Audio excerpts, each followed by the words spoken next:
So, the very first shot here, this is the puppy that's down at the bottom of the belly, right by the bladder. And what you're looking at is the outline of the skull and then the jawbone. Next puppy here. You can see a little flickering heartbeat inside.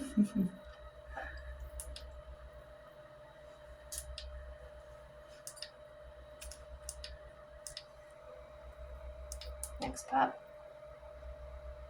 This is the outline of its back, and you can see a bit of a spine. Next pup.